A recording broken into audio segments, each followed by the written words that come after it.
Hello everyone, I am here again. We will read again today is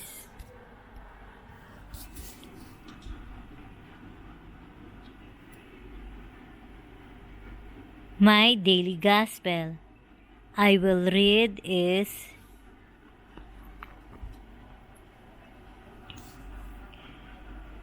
August 8.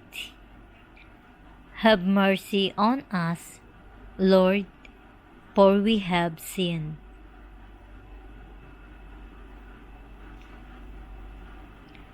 Matthew 14:22-36.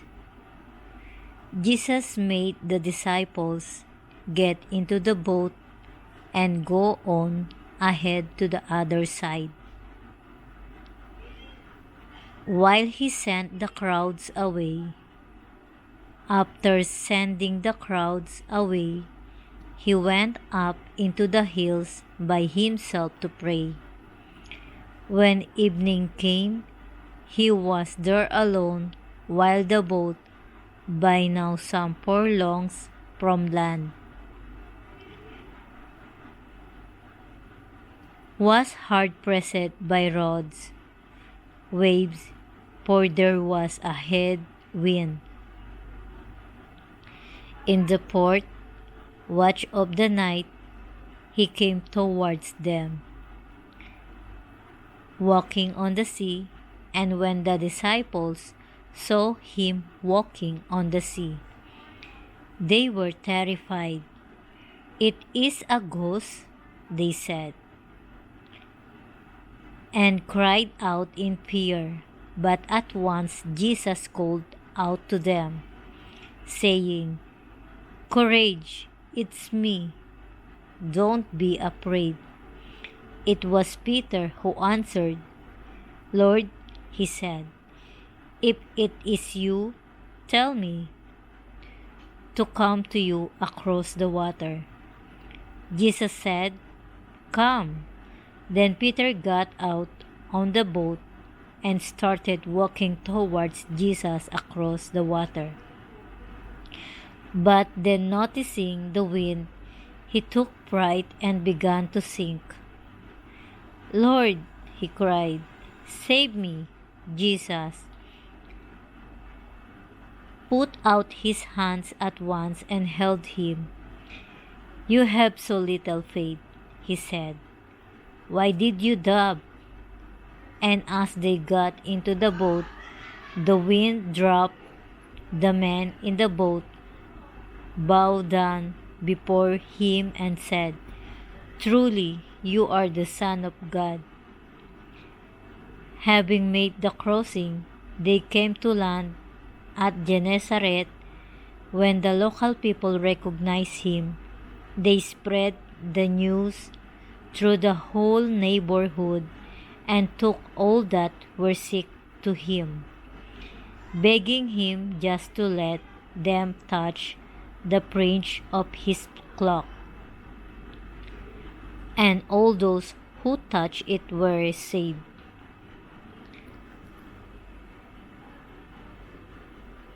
Reflection.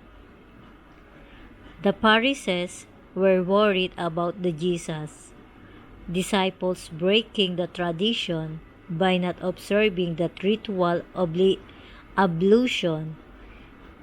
You, Lord, are quick to expose their incoherence in upholding the man-made tradition, all the while ignoring or violating God's commandments.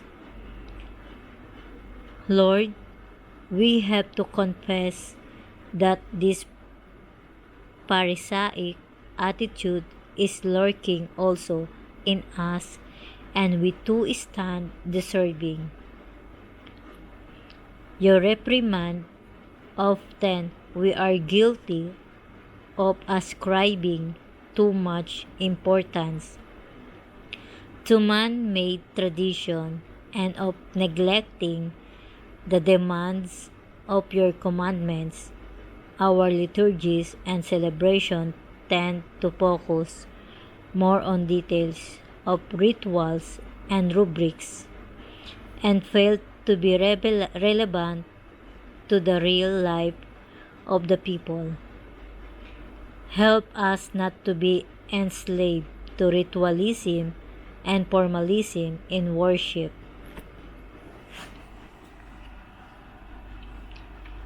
Have mercy on us, Lord, for we have sinned. I will always remind you, we will talk to Him even in our minds. We will thank Him every day and we will pray to Him every day. And the most important thing is that we put Him in our heart and love Him more than in our lives because He will never forsake us. Gaya rin po ng sinabi ko po sa inyo, palagi ko lang po kayong paalalahanan, ipapaalala sa inyo na kakausapin po natin siya palagi kahit sa ating isipan. Magpapasalamat po palagi tayo sa Kanya sa araw-araw at magpe-pray po palagi tayo sa Kanya sa araw-araw. At ang pinaka-importante po, ilalagay po natin siya sa ating puso at mahalin po natin siya ng higit pa sa ating buhay kasi hindi po niya tayo pababayaan.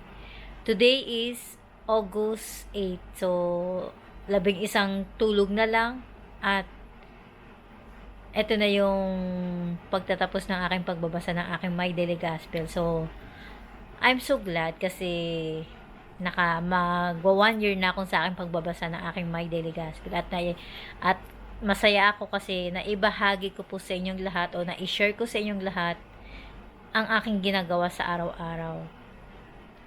So ito lang po yung masasabi ko sa araw na ito, pero syempre magbabasa po muna tayo. Ang binasa ko po sa araw na ito ay, Have mercy on us, Lord, for we have sinned.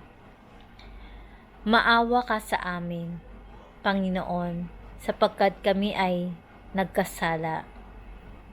Sapagkat ang lahat ay nagkasala at hindi naging karapat-dapat sa paningin ng Diyos. Ngunit, dahil sa biyaya ng Diyos sa atin, itinuturing niya tayong matuwid sa pamamagitan ni Kristo Jesus na siyang tumubos sa atin. Maawa ka sa amin, O Panginoon. Ito lang po guys ang may share ko sa araw na ito. Lahat naman po tayo, hindi naman po tayo perfecto eh. Kahit ako, hindi rin po. Kasi may kasalanan pa rin po ako sa Kanya. Hanggang sa ngayon, alam ko. Pero sana, balang araw ay mawawala na rin siya. Masaya ako kasi kahit hindi ako perfectong tao, nagkakasala ako palagi sa Kanya, ay niligtas pa rin po niya ang aking buhay. Kaya walang hanggan ang aking pasasalamat hanggat ako'y nabubuhay dito sa mundo. Ito lang po guys ang masashare ko sa araw na ito. Pero syempre, magbabasa naman po tayo na may birthday sa aking Facebook. Unang binabati ko ng happy birthday si Ryzen D. He's 34 years old. Happy birthday, Ryzen. Happy birthday kay Felix Roncesvalles Caballero Jr. He's 36 years old. Happy birthday, Felix. And happy birthday rin po sa, pinsan ba ni Papa? Pamangkin, pinsan yata. Happy birthday po kay Kuya Jerome Mata. He's 57 years old. Happy birthday, Kuya Jerome.